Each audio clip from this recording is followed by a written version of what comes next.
June ಮೊದಲ ವಾರದ ವಿಶ್ವ ಹಾಲು ದಿನ ಮತ್ತೆ ಬಂದಿದೆ. ಹಾಲಿನ ದಿನಾಚರಣೆಗಾಗಿ ಸಿದ್ಧತೆ ಜೋರಾಗಿದೆ. ಹಾಲಿನ ಪೌಷ್ಟಿಕತೆ ಸಾರೋದು ಈ ಮಿಲ್ಕ್ ಡೇಯ ಸ್ಪೆಷಾಲಿಟಿ.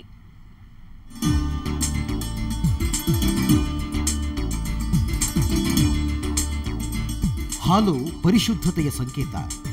ಹಾಲುಗೆನ್ನೆ ಕಂದಮ್ಮನಿಂದ ವಯೋವೃದ್ಧರವರೆಗೂ ಹಾಲಿನ ಪೌಷ್ಟಿಕತೆ ಬೇಕೇ ಬೇಕು. ಹೀಗಾಗಿ ಹಾಲಿಗೂ ಒಂದು ದಿನ ಬೇಕಲ್ವಾ? ಹೀಗಂತ ಆಯೋಜಿಸಿ ಜೂನ್ 1ರಂದು ವಿಶ್ವ ಹಾಲಿನ ದಿನಾಚರಣೆ ಆರಂಭವಾಯಿತು. ಇದರ ಅಂಗವಾಗಿ ಕೆಎಂಎಫ್ ಮದರ್ ಡೈರಿ ವತಿಯಿಂದ ನಂದಿನಿ ಪ್ರಾಡಕ್ಟ್ ಅಂಬಾಸಿಡರ್ ಪುನೀತ್ ರಾಜ್ಕುಮಾರ್ ಉಚಿತ ಹಾಲು ವಿತರಣೆ ಮಾಡಲಿದ್ದಾರೆ.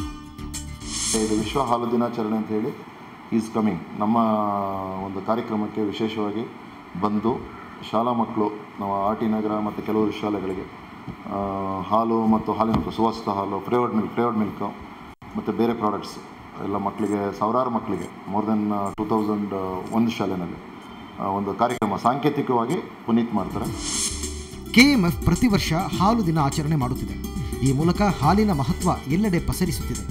ಇದರ ಎಫೆಕ್ಟ್ ದಾಖಲೆ ಪ್ರಮಾಣದಲ್ಲಿ ಕೆಎಂಎಫ್ ಹಾಲು ಮಾರಾಟವಾಗಿದೆ. ಕಳೆದ ವರ್ಷ ದಿನಕ್ಕೆ 40 ಲಕ್ಷ ಇದ್ದ ಹಾಲಿನ ವಹಿವಾಟು ಸದ್ಯ 54 ಲಕ್ಷ ತಲುಪಿದೆ. ಇನ್ನು ಹಾಲಿನ ಉತ್ಪನ್ನಗಳೇ ಮಕ್ಕಳ ಫೇವರೆಟ್ ಆಗಿವೆ. ಒಂದು ಗ್ಲಾಸ್ ಫುಲ್ಲು. ಯಾಕೆ ಹೇಳ್ತಿದ್ಯಾ? ಸ್ಟ್ರಾಂಗ್ ಆಗಿ ಐಸ್ ಕ್ರೀಮು, ಕೇಕು.